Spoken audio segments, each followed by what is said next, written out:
Supreme court का ED पर भयंकर कहर, ईडी को नोटिस जारी। थंबनेल आपने देखा होगा।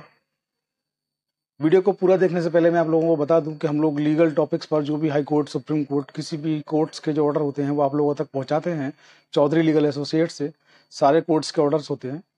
तो आज का भी ये एक ऑर्डर है और वीडियो को स्किप ना करें, पूरा देखें, आगे पीछे करके ना देखें। आपके सवाल जो रहते हैं, कई बार आप वीडियो को पूरा नहीं देखते हैं, फिर भी आपके सवाल उसमें होते हैं, जबकि जवाब उसके वीडियो के अंदर दिया होता है। तो आप लोग वीडियो को पूरा देखें। आपको लगता है कुछ छूट गया, उसके बाद सवाल पूछें। तो वीडियो को शुरू करने से पहले मैं एक बार फिर से जो सीजीआई साहब हैं उनको सैल्यूट करता हूं कि जब से वो देश के सुप्रीम कोर्ट के सीजीआई यानी कि मुख्य न्यायाधीश सुप्रीम कोर्ट के बने हैं, तब से उन्होंने एक आम आदमी के अंदर, एक कॉमन मैन के अंदर, एक साधारण व्यक्ति के अंदर जो न्याय की जो भावना पैदा की है वो काबिल तारीफ है। एक आम आदमी के अंदर भी न्याय के प्रति विश्वास जो है पैदा हुआ है, गाढ़ा हुआ है, अच्छा हुआ है। ये बहुत अच्छी बात है, बहुत अच्छा संकेत है। इसके लिए सीजीआई साहब धन्यवाद के पात्र हैं। और जब से उन्होंने सीजीआई का कार्यभार संभाला है, तब से सुप्रीम कोर्ट हो, हाई कोर्ट हो, डिस्ट्रिक्ट कोर्ट्स हो, कोई भी कोर्ट हो, सारे कोर्ट्स के जो जुडिशियल सिस्टम है वो एक तरह से बहुत अच्छा काम करने लगा है उनके सीजीआई बनने के बाद से। ये उन्हीं का एक चमत्कार इसको कहेंगे कि जो कोर्ट्स हैं वो एक्टिव हुए हैं और कोर्ट्स ने बहुत अच्छा परफॉर्मेंस देना शुरू किया है। कोर्ट अब दबाव में काम नहीं करते हैं, कोर्ट सीधे ऑर्डर जारी करते हैं। कोर्टों के जो ऑर्डर होते हैं बहुत अच्छे ऑर्डर्स वो रहते हैं, चाहे वो किसी के भी खिलाफ हों, लेकिन सबसे बड़ी, सबसे कॉमन बात रहती है कि वो अकॉर्डिंग टू लॉ होते हैं। लॉ होते हैं यानी कि कानून के अनुसार होते हैं और कानून को सर्वोपरि रख करके आदेश पास किए जाते हैं। इसके लिए सीजीआई साहब धन्यवाद के पात्र हैं। दूसरा, आप लोग देख रहे हैं कि चुनाव जो है बिल्कुल नज़दीक है, नॉमिनेशन शुरू हो चुके हैं। नॉमिनेशंस के बाद चुनाव की तिथियां भी आसपास ही हैं और कभी भी जो तिथियां हैं उन तिथियों पर ही चुनाव होना है। इसके साथ आप लोग देख रहे हैं कि विपक्षी जो दल हैं उन्होंने भी दिल्ली में एक महारैली का आयोजन किया, इंडी गठबंधन ने। आप लोग देख रहे हैं कि ईडी किस तरीके से काम कर रही है। कभी ईडी के जो अधिकारी हैं वो गिरफ्तार होते हैं, कभी ईडी किसी को गिरफ्तार करती है। झारखंड के मुख्यमंत्री को गिरफ्तार किया, अब वो मुख्यमंत्री नहीं है इस वक्त में, इस्तीफा देने के बाद उन्होंने गिरफ्तारी दी। हेमंत सोरेन की बात कर रहा हूँ। और वहीं दूसरी ओर देखेंगे तो दिल्ली में मौजूदा मुख्यमंत्री, जो आज भी मुख्यमंत्री हैं दिल्ली के, अरविंद केजरीवाल, उनको गिरफ्तार किया। उनको गिरफ्तार करके जेल भेज दिया।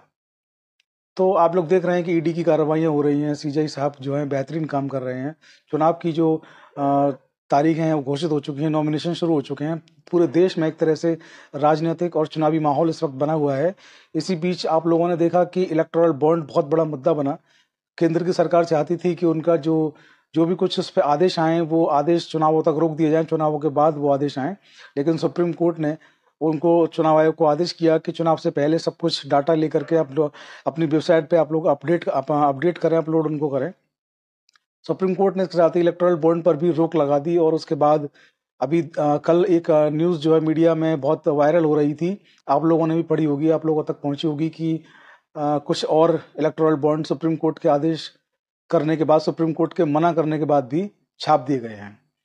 तो ये सब कुछ चल रहा है, उथल पुथल चल रही है। इस उथल पुथल के बीच में एक बहुत बड़ा आदेश, एक बहुत बड़ी अपडेट जो सुप्रीम कोर्ट से निकल करके आ रही है, वो अपडेट आपको बताने के लिए आए हैं। अपडेट ये है कि सुप्रीम कोर्ट ने सोमवार को डीएमके के जो नेता हैं, पूर्व मंत्री हैं सेंथिल बालाजी की जमानत याचिका पर ईडी को नोटिस जारी किया है और पूछा है कि ये बताइए कि इनको जमानत दें या ना दें, ना दें तो क्यों ना दें। 4 हफ्ते का समय दिया है। 4 हफ्ते के समय में, यानी कि 1 महीने के समय में ईडी को अपना जवाब दाखिल करना है। बालाजी को जून 2023 में पीएमएलए में, यानी कि धन शोधन अधिनियम जो है उसमें गिरफ्तार किया गया था। इन पर जो आरोप था वो नौकरी के बदले नोट लेने का इन पर आरोप था। इसको नौकरी के बदले नोट घोटाला भी कहा जाता है। सुप्रीम कोर्ट की जो जो बेंच है, जिसके जो जस्टिस हैं, जिन्होंने आदेश दिया है, जिन्होंने नोटिस जारी किया ईडी को, उसके जो जस्टिस हैं वो हैं जस्टिस अभय एस ओका। और दूसरे जो जस्टिस हैं इसके वो हैं उज्जवल भैया। 2 जस्टिस की बेंच ने इस आदेश को जारी किया है।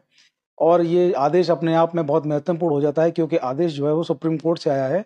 और आदेश इसलिए भी बहुत महत्वपूर्ण है कि सुप्रीम कोर्ट ने ईडी को नोटिस जारी करके जवाब पूछा है, जवाब मांगा गया है। आप लोगों को थोड़ा सा इसका बैकग्राउंड बता दें कि जो इनकी जब गिरफ्तारी हुई, पूर्व मंत्री हैं ये, डीएमके के नेता हैं सेंथिल बालाजी, तो इनकी जब गिरफ्तारी हुई तो मामला जो है वो मद्रास हाई कोर्ट में गया। मद्रास हाई कोर्ट के जस्टिस ने जो इनको जो जमानत थी उसको खारिज कर दिया।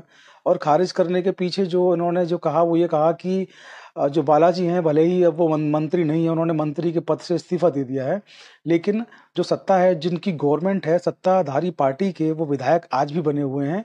अगर वो ऐसे विधायक बने रहेंगे और उनको जमानत दे दी जाएगी और उनकी सत्ता, उनका जो दल है उसकी सत्ता भी प्रदेश में काबिज सत्ता वो चला रही सरकार में है, तो कहीं ना कहीं न्याय प्रभावित होगा और कहीं ना कहीं जो इन्वेस्टिगेशन है उस पर भी आंच आ सकती है। इन्वेस्टिगेशन को फेयर होने से रोका जा सकता है, इसलिए इनकी जमानत को खारिज कर दिया। हाई कोर्ट ने यहाँ ये भी आदेश दिया कि जो लोअर कोर्ट है, यानी कि जो ट्रायल कोर्ट है, वो 3 महीने के अंदर इनका जो जो सुनवाई है 3 महीने के अंदर इसको पूरा करे। हाई कोर्ट ने आदेश दिया था, तो सुप्रीम कोर्ट ने इस पर कहा कि जो 3 महीने का समय है वो 3 महीने में ट्रायल पूरा नहीं किया जा सकता है, और जो बालाजी की जो याचिका जो उन्होंने खारिज की, वो उस पर सुप्रीम कोर्ट ने बहुत अच्छी टिप्पणी करी है और जो नोटिस जारी किया है, और नोटिस जारी करके जो उनसे कहा है कि आप लोग जो है 4 हफ्तों में, यानी कि 1 महीने में ये बताएं कि इनको जमानत दी जाए ना दी जाए, और अगर दी जाए तो क्यों दी जाए, तमाम चीज़ें आपको आपत्ति है तो बताएं, आपत्ति नहीं है तो बताएं, ये उनसे कहा।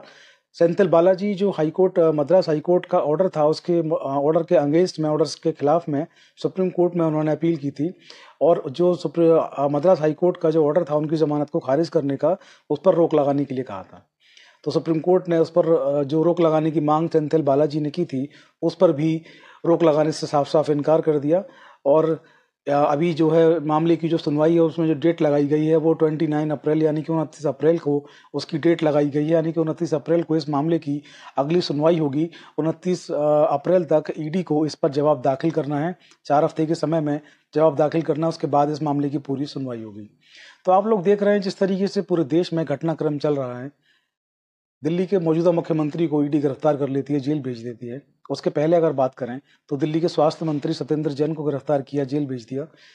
फिर दिल्ली के उप मुख्यमंत्री मनीष सिसोदिया को गिरफ्तार किया, जेल भेज दिया।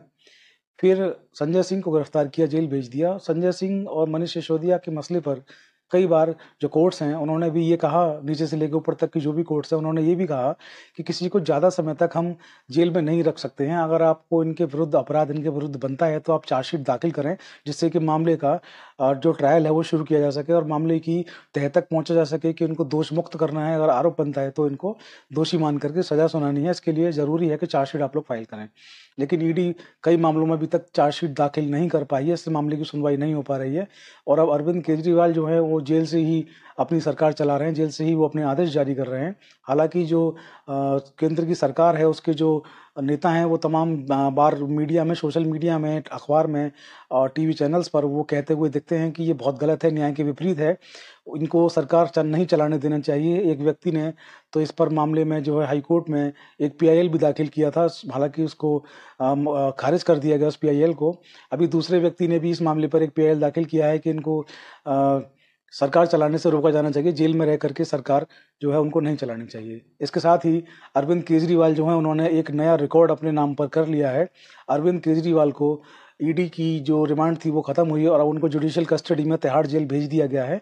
और अरविंद केजरीवाल भारत देश के ऐसे पहले मुख्यमंत्री बन गए हैं जो मुख्यमंत्री रहते हुए जेल गए हैं, और तिहाड़ जेल से, यानी कि जेल के अंदर से मुख्यमंत्री जो है उसको, मुख्यमंत्री के पद को मेंटेन कर रहे हैं, मुख्यमंत्री पर बने हुए हैं, मुख्यमंत्री है होने की हैसियत से सरकार चला रहे हैं। तो पहले ऐसे मुख्यमंत्री बन गए हैं देश के जो मुख्यमंत्री रहते हुए जेल गए हैं और मुख्यमंत्री रहते हुए जेल में रह करके सरकार चला रहे हैं।